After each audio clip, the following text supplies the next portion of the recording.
ചന്ദ്രഭൂഷിത പദങ്ങളും ചടുല താളമോടു തിരുനടനവും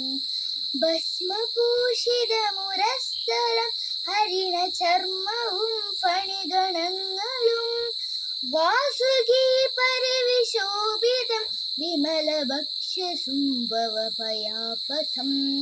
ചന്ദ്രശേഖര തെളിഞ്ഞു കാണണം അന്തികേ മമ സദാശിവ നീലകണ്ഠ തവ നീലകണ്ഠവുമതിൽ പുണ്യരഹിമാലയും ഭൂതിശോഭ വഴിയും കരങ്ങളിൽ ഠമഠമാരവകട്ടും തുഠി ശൂലപാണി മഹാത്രിശൂലവും യഗവുമേന്തിഗതിയേകുവാൻ ചന്ദ്രശേഖര തെളിഞ്ഞു കാണണം അന്തികേ മമ സദാശിവ ചന്ദ്രശേഖര തെളിഞ്ഞു കാണണം അന്തികേ മമ സദാശിവ.